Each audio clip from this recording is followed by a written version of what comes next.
Presidente, a gravação foi iniciada. Ok, então, pela ordem, Alan, Neudson, Bárbara e Efigênia, certo? Alan. Bom, revisitando essas duas questões, né? A questão da estimativa e a questão do depósito. Eu acho que a Bárbara congelou, né? Ah, não. Ok. Ela tão paradinha que eu achei que... Bom, sobre a questão do depósito, conforme eu já tinha falado, o depósito ele não é pagamento, né? Ele é depósito. Em ele sendo depósito, o tratamento seria que esse valor fosse levantado, né? Eu vejo não só o problema do inconveniente, enfim, de se incentivar que o contribuinte, não estou falando uma declaração falsa exatamente, o contribuinte pode ter feito até na boa fé, mas ele não fez correto, né? E aí a gente vai estar incentivando que ele fizesse da maneira que não era correta. Além disso, ele tem a possibilidade de fazer da forma correta e de levantar o valor, né? De modo que se a gente permitir que esse valor seja utilizado aqui, ao invés dele ser levantado como deveria ser, me parece que a gente vai estar abrindo espaço para tumultuar as coisas, né? Embora eu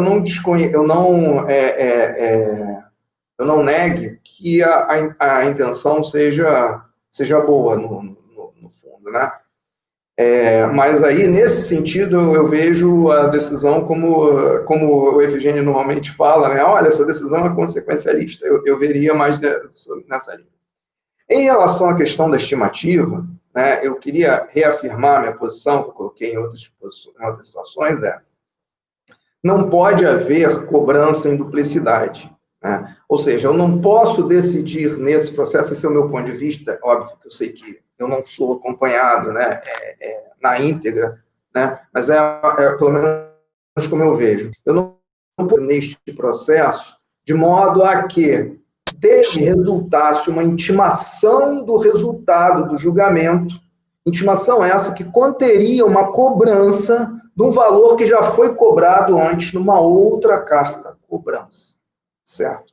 Então, quando eu digo que eu meio que acompanho a solução de consulta COSIT, né, embora eu não concorde com ela na íntegra, mas eu vou na mesma linha do que ela, o que eu quero dizer é que, se estiver sendo alegado um problema de cobrança em duplicidade, e é muito frequente nesses casos de compensação de estimativa, o contribuinte vem e alega: olha, estou sendo cobrado em duplicidade. Já recebi uma carta cobrança em relação a, por exemplo, a decisão de primeira instância da DRJ, ou a manifestação, que seja o despacho do processo que compensou a estimativa, eu já recebi uma carta cobrança sendo cobrado desse valor. Bom, no momento que o contribuinte já recebeu essa cobrança, ainda que ela não seja definitiva, esteja sendo decidida, não cabe a gente mais decidir aqui e cobrar de novo.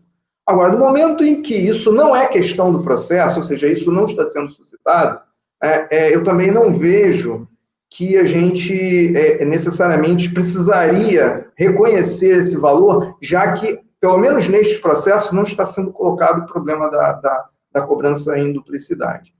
De modo que me parece, que eu lendo aqui o recurso e a decisão da DRJ, isso não foi suscitado como questão do processo, a questão da cobrança em duplicidade. Estou certo, Efigênio?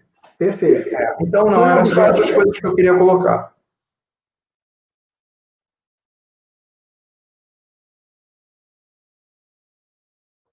Pela ordem, sou eu agora. Ordem de inscrição, que eu também me inscrevo. Em relação ao depósito, assim, se a gente pensar hoje, se a gente for passar a régua hoje, certo? Eu até concordaria contigo. Porque a questão aqui é uma questão de tempo.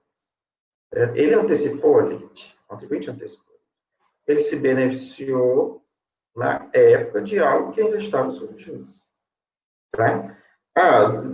Beneficiou como? Ou de uma maneira ou de outra, por ano de uma maneira ou de outra, se beneficiou. Certo? Hoje, não, tudo bem, ele perdeu, aí fechando a conta, né? Dá uma analisa. mais ou menos a mesma, que como ele antecipou, certo? Ele pôde usar o dinheiro, digamos assim, antes do que poderia usar se tivesse ganhado, né? Então, há um ganho, sim, aí. Né? E, assim, depósito, como a Ana falou, depósito social é depósito, não é pagamento. Ele não pode fazer pagamento com depósito. É até uma preclusão lógica. Aí, se eu paguei, eu não vou depositar. Se eu deposito, porque eu não quero pagar. Entende? Então, essa confusão entre pagamento e depósito, certo? E que aí ele criou essa confusão, certo? Ao dizer que considerou como estimativa algo que foi depositado, considerou como estimativa o tributo anual que foi depositado, porque, na verdade, ele está querendo reduzir a apuração do tributo anual. Né? Então, eu quero reduzir a apuração do tributo anual, então, eu vou dizer que eu paguei estimativa. Eu quero reduzir o tributo anual. Então, assim, um mecanismo é um mecanismo irregular. Compreendo que, matematicamente, no final, hoje, a conta fecha. Entende? Mas ele antecipou. A vantagem dele foi no tempo. Certo? E eu acho que a gente não deve ratificar esse tipo de comportamento, porque é irregular. Tá certo? E trouxe, sim, um benefício para ele. No tempo, sim, trouxe. Tá? Então, só queria enfatizar isso daí. Uma palavra agora a Bárbara.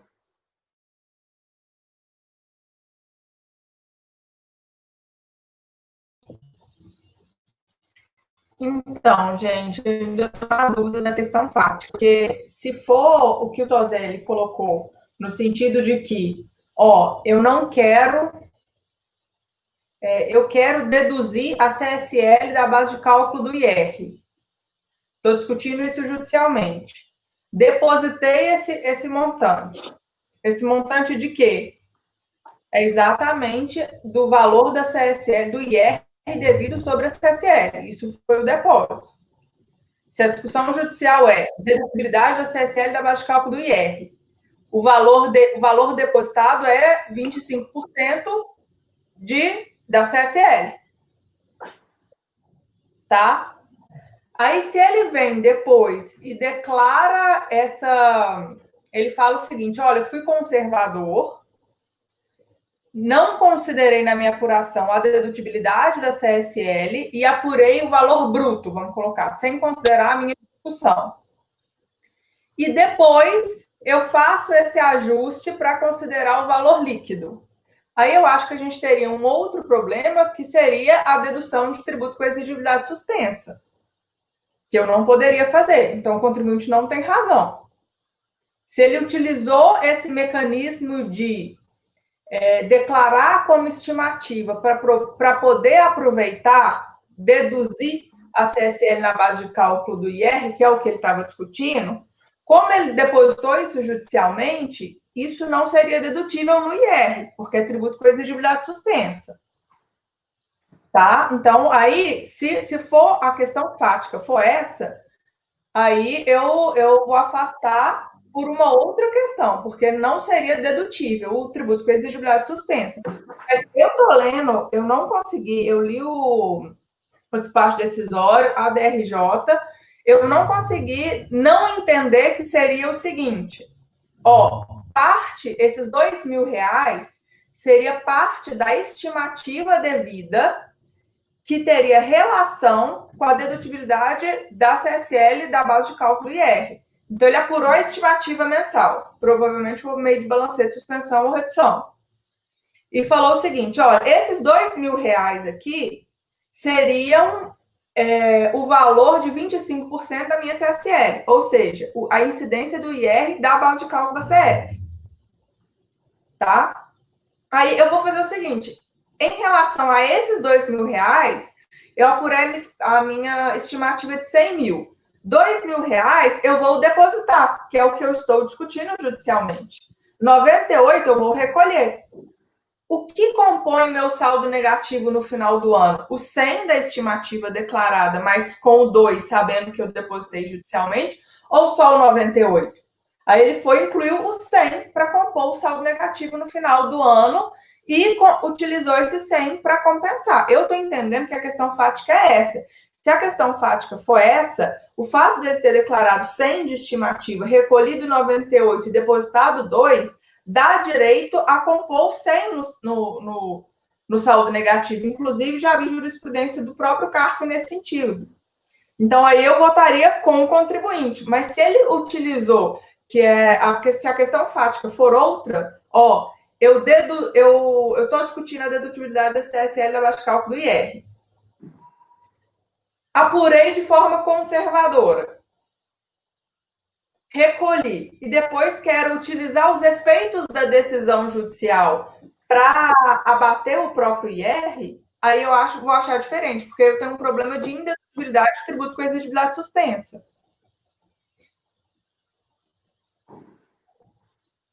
Só isso, gente. Pode falar. Ótimo. É ótimo que o próximo inscrito é o Efigênio, porque aí ele já esclarece o fato, mas a palavra é sua, Efigênio. Aí depois o Tozelli. Ok.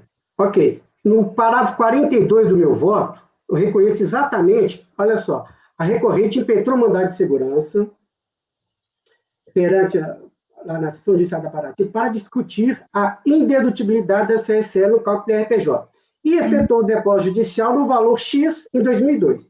Entretanto, informou na DIPJ o valor devido ao RPJ sem considerar os critérios defendidos no MS, o que majorou o valor recolhido, ao equivalente ao valor do depósito.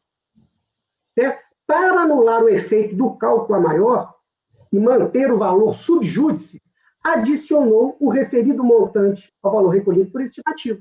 Ele foi lá e adicionou esse valor. E, em seguida, o que ele fez? No ano seguinte, ele utilizou. Então, ele já pleiteou... Oi? Aí que eu não entendi. Ele utilizou o quê no ano seguinte? Porque se a questão prática for essa, significa que ele está deduzindo algo indedutível.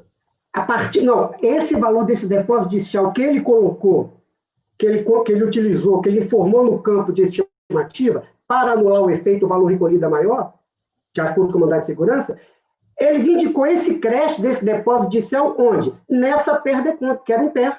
Em 2013, ele já fez um PER requerendo aquele crédito do depósito judicial. A minha lógica é o seguinte, a minha decisão foi encaminhada no seguinte, tudo bem, qual que seria o posicionamento, a meu ver, e fez o depósito judicial, então deposita no valor que ele acha, recolhe o valor que ele acha correto, a diferença está em depósito judicial, morreu, está recolhido o tributo. Ele ganhou? Levanta. Perdeu? Converte em renda. Perfeito. Só que o que ele fez? Ele recolheu o valor cheio e anulou aquilo via depósito judicial e, em seguida, pleiteou o crédito desse depósito judicial. E aí, qual que foi o meu raciocínio? Quando que surgiu o direito para ele desse depósito? Quando que ele se tornou duplicidade? Porque se ele tivesse ganhado essa ação, sabe o que aconteceria? Ele levantaria esse depósito judicial sem nenhum problema, tranquilo. Agora, ele perdeu. Como ele perdeu, nós temos uma situação totalmente diferente essa. Como ele perdeu, o que acontece? Então é o seguinte, eu já recolhi o valor cheio à época. Agora, como eu perdi, foi convertido em renda da União, agora sim houve a duplicidade de recolhimento. E aí, então, eu vou levantar esse valor. Agora, o X da questão é o seguinte, é a questão, quanto que esse depósito, esse valor, se tornou líquido e certo? Ora, nós estamos ainda há pouco analisando o seguinte, era não declarado, mas considerou não homologação. Então, ok, eu vou seguir aquela linha. Ora, a época do depósito, que ele pleiteou a repetição desse valor, que ele está querendo a restituição de um valor que foi depositado em juízo, era líquido e certo esse valor? Não era. Estava com a exigibilidade suspensa. Esse é o motivo. Eu não estou falando que ele não tem direito. Ele tem direito. Só que é o seguinte, ele no momento equivocado. Se nós fôssemos céleres na análise, em 2004, nós estamos analisando isso, em 2005, o depósito, ele está pleiteando algo que está sob júdice. Entendeu? Essa foi a minha linha de raciocínio. Não tem liquidez e certeza o que ele pleiteou nessas decompras. Pois é, o PER, o crédito é o quê? Dentre os créditos, tem esse depósito judicial. Ele está pleiteando exatamente o depósito. Não é saldo negativo. O perder comp não é saldo negativo. O perder Não. comp é crédito que está lá em discussão judicial? Ele, dentro do saldo negativo dele, tem esse depósito judicial, esse valor que compõe. Esse é o detalhe. Não é da estimativa, é dentro do depósito judicial, né, Efigênio? Por E isso o eu depósito entendi o judicial. seu raciocínio. Não, A gente você tem entendeu. essa visão do Neudson também. Pode ser. Você pode entender que, tá bom, ele se valeu da questão temporal. De certa forma, A questão é o seguinte, o direito, ele tem direito a repetir isso antes porque aqui tem uma questão, é um depósito judicial e transitou em julgado ou não. Ele pode pleitear isso antes? Para mim, a discussão é essa. Eu sinto segurança porque eu tenho trânsito agora. E aí, o critério temporal, a gente vai julgar se vai aceitar ou não. Ao meu ver, Tozelli, ele estava inscrito, Gisele? Tozelli, você estava inscrito? Não, presidente, eu acho que a questão já está madura para o voto já. Tá certo, desculpe. Gisele, você quer falar mais? Não, tá. Desculpa interromper, porque ele estava inscrito. É que eu vi que ele tirou a mãozinha, por isso que eu falei. Tá certo. Mas ainda estava aqui, né, nas minhas anotações. Então, eu acho que a gente já pode votar, né? Tinha uma outra coisa que eu ainda queria observar, mas agora me fugiu, né? Que é essa questão do... Sim, é uma dúvida da Bárbara, assim, o que foi que ele fez? Será que ele não fez o depósito judicial do valor que ele reduziu da estimativa? No meu entendimento, não, porque ele não reduziu a estimativa. Ele disse, a estimativa também, ele declarou cheio, ele só disse que pagou com o depósito, ele não reduziu a estimativa. Entende? Ele não, ou seja, ele não está querendo, ele não está questionando digamos, a apuração do IRPJ, certo? Antecipado, não. Ele, pelo que eu entendi, não, ele não reduziu a estimativa. A estimativa também foi, digamos assim, foi cheia. Tanto é que ele diz que pagou a estimativa com depósito judicial, né? Então, para mim, claro, ficou claro que o depósito judicial é para o imposto apurado lá no final do ano. Né? Aí cairia nessa situação que você disse assim, olha, exigibilidade suspensa, não seria dedutível, também. Podemos voltar? Ok, então, na ordem, Alain? Eu vou acompanhar o relator em totem, presidente. Ok, Tozelli?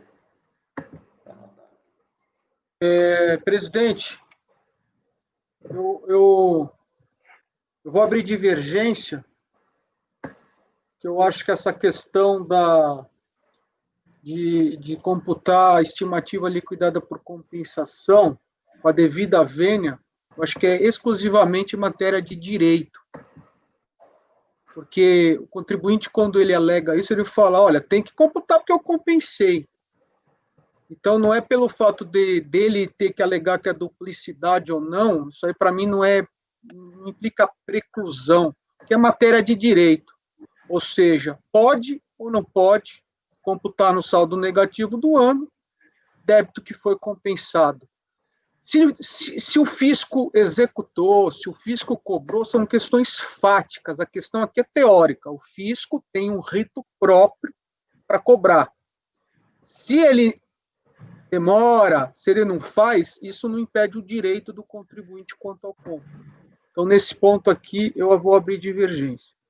Quanto à questão do depósito judicial, no primeiro momento, eu iria abrir divergência também, porque eu estava achando que o correto seria colocar o IR a menor e não colocar o depósito. Mas a conselheira Bárbara levantou um ponto interessante, que tributo por exigibilidade suspensa é indedutível da mesma forma. Então, isso faz com que eu revise meu posicionamento e entenda que realmente ele tem o crédito, mas não no momento da compensação, como o Efigênio bem levantou. Então, nesse sentido, eu só vou abrir. Quanto ao laudo também, o fonte também, eu concordo com o Efigênio. O laudo é uma judiação, mas ele mesmo colocou em 2002, não dá para fazer nada, a MP é clara. Então, resumindo, presidente, eu vou abrir divergência só com relação às estimativas compensadas, que eu acho que devem sim ser computadas no saldo negativo, é como voto.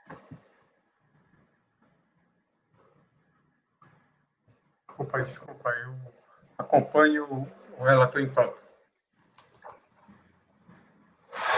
Bom, eu vou abrir uma segunda divergência, né? Eu concordo com a questão das estimativas, acho que eu acompanho o Toselli nesse sentido, a gente já discutiu em outras oportunidades, não acho que eu preciso tratar do tema duplicidade propriamente, né? Então, para mim também é uma questão de direito material, então eu ultrapasso.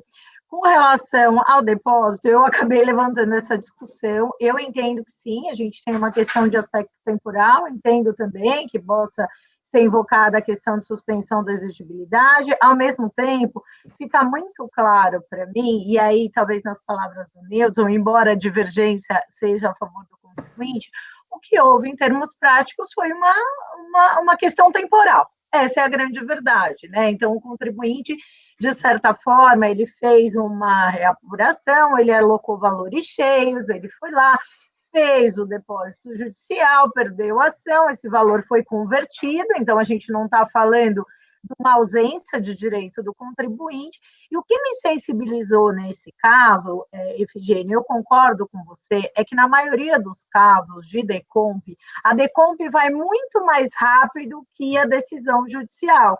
Então, é muito difícil encarar uma situação que o trânsito em julgado está evidente para a gente enxergar. É claro que aqui, o que me sensibilizou foi justamente a existência do trânsito, a clareza no tocante, a dupla situação, seja numa apuração considerando o valor cheio, seja propriamente o depósito judicial.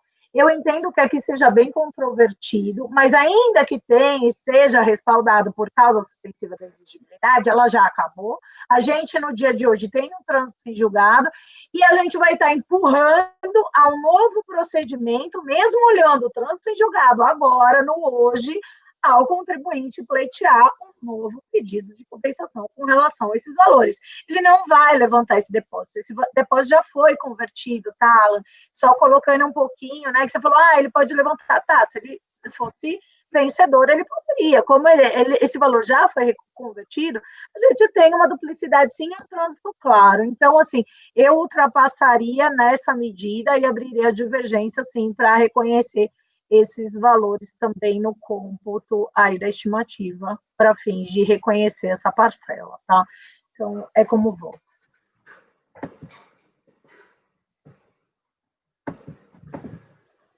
Sou eu, né? Tinha esquecido que era Efigênio o relator. Eu vou acompanhar a divergência também, mas a divergência é da Gisele.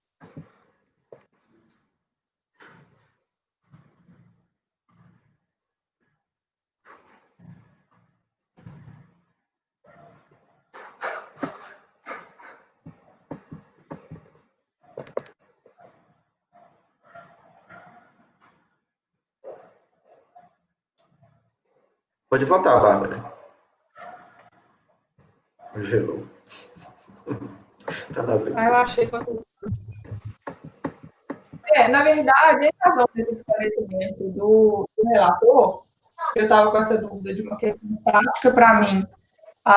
O que o contribuinte estava tentando fazer é utilizar o valor integralmente pago como estimativa, sendo que parcialmente depositado judicialmente, na apuração do saldo negativo, não tinha percebido que o crédito que ele estava utilizando em decomp era um crédito da própria... para desfazer o efeito para fazer o efeito da discussão judicial. Então, ele antecipou a dedutibilidade no tributo com exigibilidade suspensa. Então, eu vou acompanhar o Toselli nesse caso, mas diante do esclarecimento fático do relator, porque se fosse a questão de atribuir a título de estimativa o valor depositado, eu votaria como contribuinte nesse caso. Mas o que ele tentou parece que foi antecipar os efeitos da decisão judicial. E com exigibilidade suspensa, igualmente, seria indedutível. Então, nesse caso, eu vou acompanhar a presença do Toselli. Tá certo. Então, vamos fazer aqui um apanhado da votação. São vários itens, né? Nós temos aqui... Você não votou, presidente. É mesmo. Eu acompanho o relator, então. Eu esqueci de mim. Eu acompanho o relator, então. Obrigado, Tosé, por lembrar.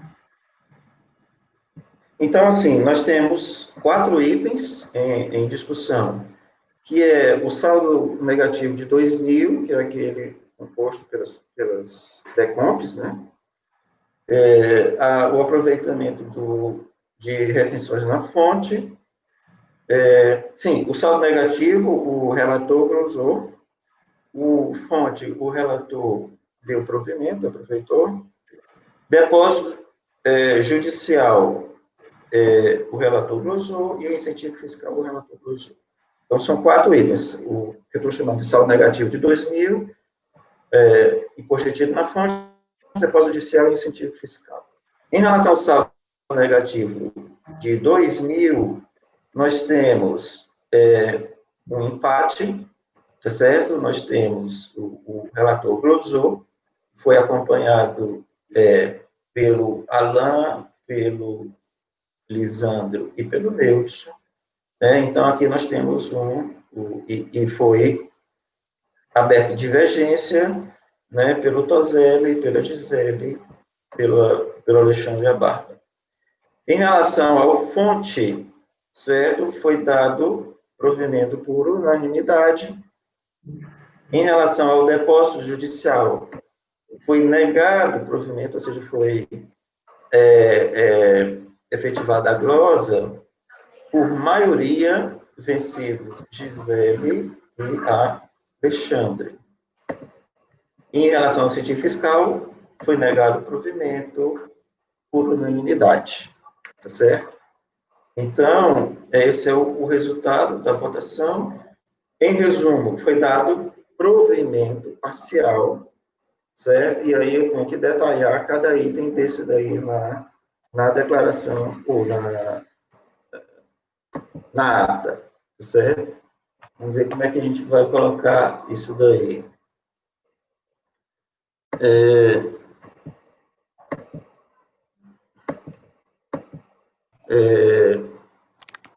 Vamos ver aqui. Quer dizer, na verdade, foi o seguinte, por voto de qualidade, ele ganhou aliás, por voto não, por empate, né? Porque não tem voto de qualidade, é o ato, né? Então, por empate, a única divergência foi com relação à estimativa, ao saldo estimativo. Eu vou colocar assim, dá provimento parcial para os voluntários, e aí eu vou colocar item a item, tá certo? Item a item, né? Certo. E item 1. E aí, em relação aqui pela ordem, né, que foi apreciado, saldo, em relação ao saldo negativo de 2.000. Sim. Né, o saldo negativo de 2.000 é esse que foi aproveitado por meio de decompos, tá certo? Sim. Então, aqui está o empate, né, aqui que eu vou ter que dizer, certo, que houve um empate. E na declaração do resultado, tá certo? Eu vou colocar, eu entendo, certo, que nesse caso, como não é de exigência de crédito tributário, não se aplica o 19E, certo? Então, vai valer, no meu entendimento, o voto de qualidade aqui, por não se tratar de exigência de crédito tributário, certo? Então, vai ficar, em relação ao saldo negativo, só para terminar, fica voto negar provimento, né, a esse saldo negativo por qualidade, né, vencidos, esses que eu já disse, vou repetir, dar provimento em relação ao fonte por unanimidade, bom, e o resto é unanimidade e maioria, né? Depósito judicial, negar provimento por maioria, incentivo fiscal, negar provimento por unanimidade. Tá certo? Então, vai ficar. Então, já vou escrever isso da Gisele. Está mudo, Gisele, está mudo. Essa questão da não aplicação do voto de qualidade para compensação, isso está bem polêmico, né? Porque, assim, na verdade, o 19 é que você está tratando de forma automática, eu quis dar a palavra para a gente ponderar aqui no colegiado, porque, assim, na verdade, o 19 ele fala em determinação e exigência do crédito. Na medida que você tem a palavra determinação, o que se defende, e se defende mesmo na aplicação do próprio dispositivo, é que isso sim seria, o 19E seria cabível para processo de compensação, ou seja, a extinção do voto de qualidade abrange compensação. O que não abrangeria, potencialmente, são questões aduaneiras, questões antidumping, questões completamente aleatórias que não tocam na determinação e exigência do crédito. Então, assim, o meu problema pessoal aí, também técnico, relacionado a não aplicar o 19E, é que essa decisão pode vir a ser contestada, tá, gente? Neilson, porque, assim, a priori, já existem decisões, a mídia está tratando com muito cuidado essa aplicação, né, com relação à compensação. Então, assim, eu não sei se o CARF emitiu alguma orientação formal nesse sentido, da qual eu, pessoalmente, não tenho, né, conhecimento para, né, nesse sentido, em que se os colegiados vão considerar a aplicação, né, do 19E para a compensação ou não, se isso é uma diretriz interna, porque, teoricamente, a norma não faz essa distinção, muito pelo contrário, da leitura do dispositivo, a gente teria que, nessa situação nossa de hoje, aplicar essa questão da divergência em favor do contribuinte. Então, assim, eu coloco isso em discussão pelo colegiado e quis registrar, porque é um ponto relevante, a norma está vigente, né? Vocês já sabem minha opinião pessoal com relação a esse dispositivo, tá? Acho que a forma como foi concebido talvez não seja mais salutar, a gente tem todas as nossas ressalvas com relação a ele, pessoais, técnicas e acadêmicas, mas ele está posto, e a gente não tem nenhuma liminar delimitando ou aplicando de forma restritiva o dispositivo. Então, eu estou provocando aqui o colegiado, porque, assim, tudo bem, de crédito tributário, acho que não vai ter muita dúvida, mas aqui de compensação, daqui para frente, a gente vai ter uma série de casos de compensação, né, principalmente nos plenários virtuais, que vão nos provocar isso, né, então a gente pode fazer uma série de julgamentos aí questionáveis. Então, assim, eu só estou colocando isso porque eu acho bem pertinente quanto à satisfatividade aí das nossas decisões e potenciais discussões, tá, gente? Inclusive, semana passada saiu uma divulgação ampla nesse sentido, até em termos críticos. Eu não estou aqui para julgar de novo quanto a essa diretriz, mas como eu não vi nenhuma diretriz formal, eu estou um pouco desconfortável, assim, só isso. Certo, depois eu dou a palavra para o Tozelli, só esclarecer o meu fundamento. Bom, primeiro, uma informação, né? Não existe uma orientação do CARF. O CARF fez uma consulta à APFN, que é a assessoria jurídica do Ministério da Economia. Essa consulta não saiu ainda. O resultado, né, não saiu ainda. Então, como não... E mesmo saindo a consulta, ela não é vinculante, tá certo? Então, precisaria, para vincular, né, teria que ser uma norma emitida pelo ministro da Economia. Aí sim, mesmo. Então, o que acontece? Fica, digamos, a cargo da interpretação, né, da norma de quem vai declarar o voto, certo? No meu entendimento, e sempre foi o meu entendimento, desde que eu comecei a pensar sobre isso, né, desde a norma, é que o voto de qualidade, ele não foi extinto, eu vou anotar aqui, José, aqui. O voto de qualidade não foi extinto, ele ainda existe. Mas o artigo 19E, né, da 522, criou uma exceção para o voto de qualidade. E a exceção a gente tem que interpretar de uma maneira literal, no mínimo, certo? A lei fala em processo administrativo de determinação e exigência do crédito tributário. Certo? O processo que a gente está julgando não é um processo administrativo de exigência, determinação e exigência do crédito tributário. O crédito tributário que existe aqui, certo? Ele foi determinado pelo contribuinte quando ele confessou, quando ele apresentou a lei. Ele já está determinado, não está em discussão, sobre a determinação do crédito tributário. E ele vai ser exigido em um outro processo, dependendo do resultado deste. Mas ele vai ser exigido em um outro processo. Tem até outro número. Né? Se você for ver, assim, existe o processo de cobrança, que não é o processo da DECOMP. Certo? Então, nós não estamos julgando aqui processo administrativo de determinação de exigências do crédito tributário. Estamos julgando o processo administrativo de compensação. Certo? Então, interpretando a norma gramaticalmente, certo? Aqui é literal, certo? Eu entendo que não cabe, que o 19 não alcança processos de compensação, de perda, de restituição. Uma discussão maior existe, que a gente certamente vai enfrentar isso no futuro, né? que é em relação à matéria. Mas aqui, na questão da matéria, é o processo mesmo. Então, assim, é literal, certo? Então, esse é o meu fundamento, já que você levantou, é a questão que também quero colocar aí para a turma, o meu fundamento, tá? Com a palavra o Tozelli e depois a Gisele. Bom, presidente, sinceramente, eu acho que não cabe a nós, julgadores, discutir os efeitos do jabuti. E eu me reporto ao jabuti, justamente ao 19E. Eu acho que aqui nós estamos julgando. Então, e quem é o competente para proclamar o resultado do julgamento é o presidente. Então, eu acho que não cabe aos julgadores votar pelo efeito do julgamento, e sim apenas proferir seu voto.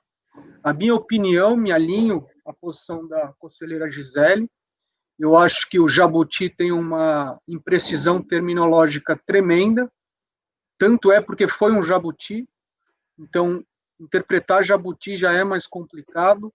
Eu acho que dá sim margem para os dois entendimentos, mas eu acho que a minha opinião pessoal não é enquanto julgador, é enquanto um estudioso do direito. Mas como agora aqui nós estamos numa sessão virtual, eu acho que compete a nós somente votar. E quem proclama o resultado realmente é o presidente, cabendo às partes contrariar ou não, porque o regimento diz assim. Porque senão seria interessante como superar, vamos dizer que a gente tem um voto de qualidade nos efeitos da decisão. E aí? Então, é um tema que eu tenho certeza que cada um gostaria de falar muito, mas eu acho que não é o momento da gente discutir aqui, em sessão virtual, os efeitos do 19E. Então, eu não vou, já falei que me antecipo que deveria ser, mas isso é a minha opinião pessoal, não enquanto julgador. Aqui eu estou para votar, proferir o voto, que se colhe os votos, e a pessoa competente para proclamar o resultado do julgamento, que o faça dentro da sua competência.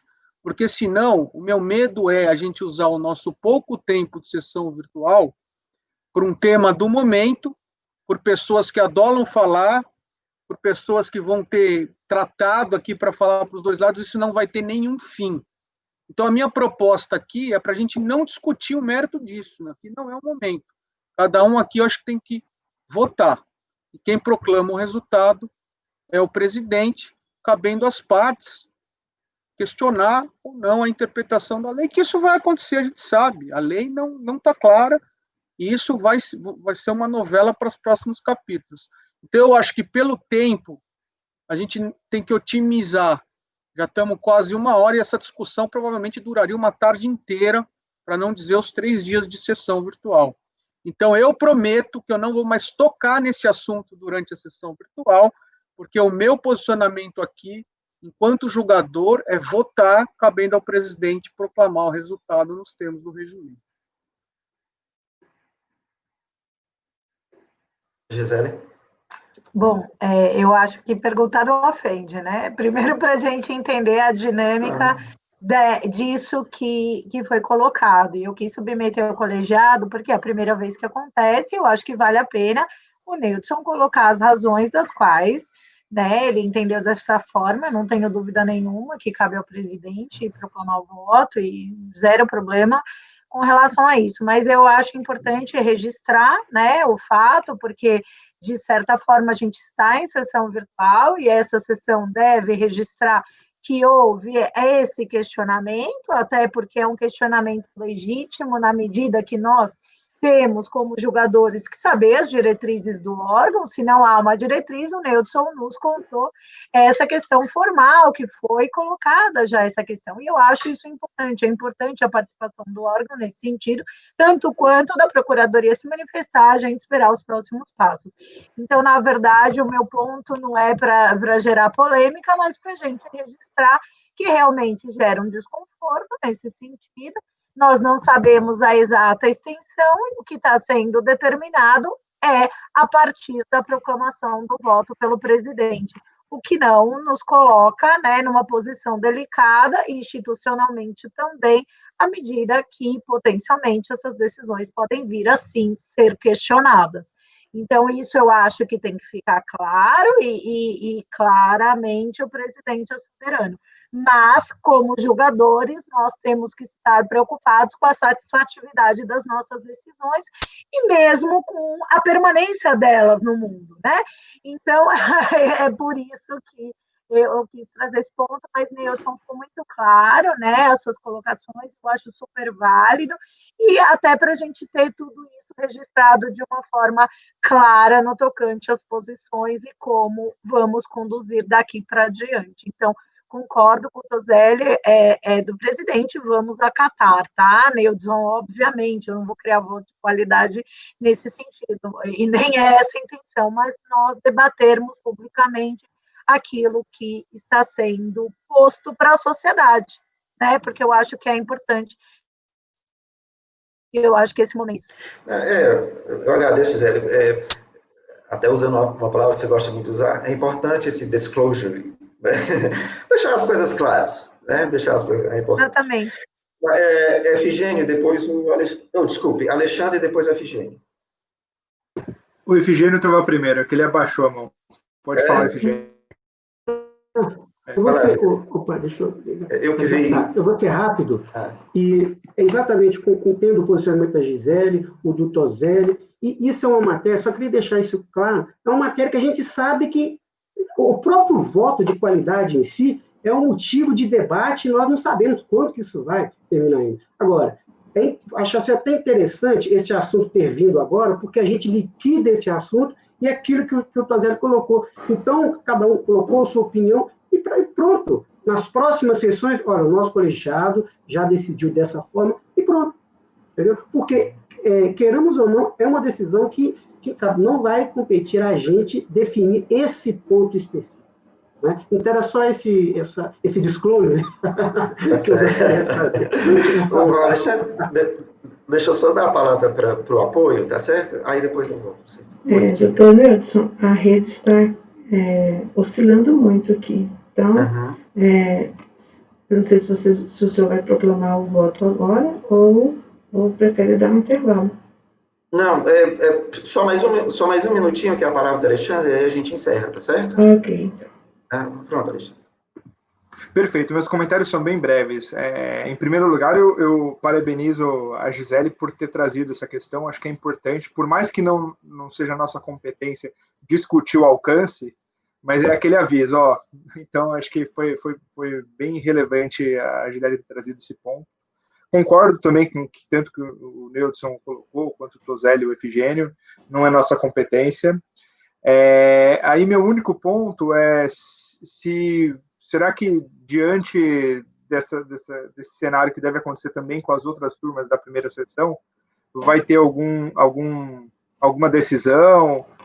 O que eu quero dizer, será que não seria interessante a gente fazer uma vista de mesa, ainda que esteja tudo decidido, para verificar o benchmark aí com as outras turmas?